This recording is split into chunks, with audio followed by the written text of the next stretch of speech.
নমস্কার। আপনারা শুনছেন প্রণমামি জগৎ জননী থেকে। জ্ঞানী ব্যক্তিরা বলেন, শৈশবে মাতৃবিয়োগ ও কৈশোরে পিতৃবিয়োগ হলে মনে যে গভীর দাগ কেটে যায়, তা আর অন্য কোনো ঘটনাই হয় না। এমনই ঘটনা ঘটেছিল গদাধর অর্থাৎ শ্রী শ্রী ঠাকুরের জীবনে, এবং সেই ঘটনা কি দাগ কেটেছিল তার মনে, আজ শোনাব সেই কাহিনী। শ্রী শ্রী ঠাকুরের চরণে প্রণাম জানিয়ে শুরু করছি। শ্রীযুক্ত ক্ষুদিরামের দেহাবসানে তাহার পরিবারবর্গের জীবনে বিশেষ প্রভাব উপস্থিত হইল। বিধাতার বিধানে শ্রীমতী চন্দ্রা দীর্ঘ 44 বৎসর সুখে দুঃখে তাহাকে জীবন সহচর রূপে প্রাপ্ত হইয়াছিলেন।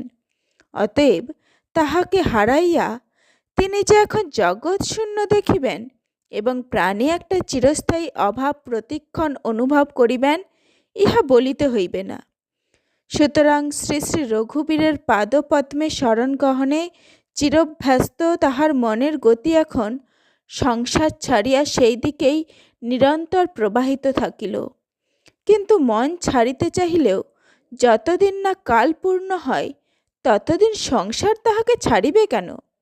7 বৎসরের পুত্র গদাধর এবং 4 বৎসরের কন্যা সর্বমঙ্গলার চিন্তার ভিতর দিয়া প্রবেশ লাভ করিয়া আবার সংসার তাহাকে দৈনন্দিন জীবনের সুখ দুঃখে ধীরে ধীরে ফিরাইয়া আনিতে লাগিল। সুতরাং রঘুবীরের সেবায় এবং কনিষ্ঠ পুত্র কন্যার পালনে নিযুক্তা থাকিয়া শ্রীমতী চন্দ্রার দুঃখের দিন কোনরূপে কাটিতে লাগিল।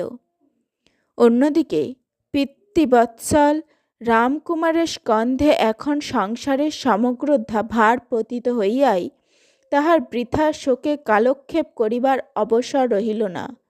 শোক সন্তপ্তা জননী এবং তরুণ বয়স্ক ভ্রাতা ও ভগিনী যাহাতে কোনরূপ অভাবগ্রস্ত হইয়া কষ্ট না পায়, 18 বর্ষীয় মধ্যম ভ্রাতা রামেশ্বর যাহাতে স্মৃতি ও জ্যোতিষাদি অধ্যয়ন শেষ করিয়া উপার্জনক্ষম হইয়া সংসারে সাহায্য করিতে পারে, স্বয়ং যাহাতে পূর্বাপেক্ষা আয় বৃদ্ধি করিয়া পারিবারিক অবস্থার উন্নতি সাধন করিতে পারেন, ঐরূপ শত চিন্তা ও কার্যে ব্যাপৃত থাকিয়া তাহার এখন দিন যাইতে লাগিল।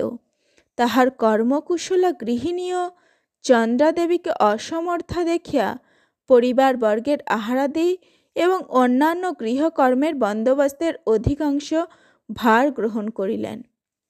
বিজ্ঞ ব্যক্তিরা বলেন, শৈশবে মাতৃবিয়োগ, কৈশোরে পিতৃবিয়োগ এবং যৌবনে স্ত্রীবিয়োগ জীবনে যত অভাব আনয়ন করে, এত বোধহয় অন্য কোনো ঘটনা করে না। মাতার আদর যত্নই শৈশবে প্রধান অবলম্বন থাকে। সেজন্য পিতার দেহান্ত হইলেও শিশু তাহার অভাব তখন উপলব্ধি করে না, কিন্তু বুদ্ধির উন্মেষের সহিত কৈশোরে উপস্থিত হইয়া সেই শিশু যখন পিতার অমূল্য ভালোবাসার দিন দিন পরিচয় লাভ করিতে থাকে, স্নেহময়ী জননী তাহার যে সকল অভাব পূর্ণ করিতে অসমর্থা, পিতার দ্বারা সেই সকল অভাব মোচিত হইয়া তাহার হৃদয় যখন তাহার প্রতি আকৃষ্ট হইতে আরম্ভ করে, সেই সময়ে পিতৃবিয়োগ উপস্থিত হইলে তাহার জীবনে অভাববোধের পরিসীমা থাকে না। পিতৃবিয়োগে গদাধরের ঐরূপ হইয়াছিল। প্রতিদিন নানা ক্ষুদ্র ক্ষুদ্র ঘটনা তাহাকে পিতার অভাব স্মরণ করাইয়া তাহার অন্তর বিষাদের গাঢ় কালিমায় সর্বদা রঞ্জিত করিয়া রাখিত। কিন্তু তাহার হৃদয় ও বুদ্ধি এই বয়সেই অন্যাপেক্ষা অধিক পরিপক্ব হইয়াই মাতার দিকে চাইয়া সে উহা বাহিরে কখনো প্রকাশ করিত না। সকলে দেখিত, বালক পূর্বের ন্যায় সদানন্দে হাস্য কৌতুকাদিতে কাল যাপন করিতেছে। ভূতির খালের শ্মশান, মানিক রাজার আম্রকানন প্রভৃতি গ্রামের জনশূন্য স্থান সকলে তাহাকে কখনো কখনো একাকী বিচরণ করিতে দেখিলেও বালক সুলভ চপলতা ভিন্ন অন্য কোনো কারণে সে তথায় উপস্থিত হইয়াছে, একথা কাহারও মনে উদয় হইত না।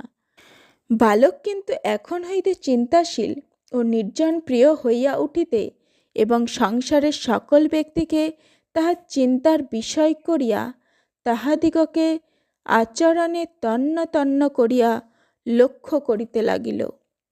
নমস্কার, আজ এই পর্যন্তই। পরবর্তী আলোচনা আগামী সোমবার ঠিক সন্ধ্যা 6টায়। ততক্ষণ সকলে সুস্থ থাকুন ও লাইক, শেয়ার, কমেন্ট ও সাবস্ক্রাইব করে শুনতে থাকুন প্রণমামী জগৎজননীর আলোচনা। ধন্যবাদ।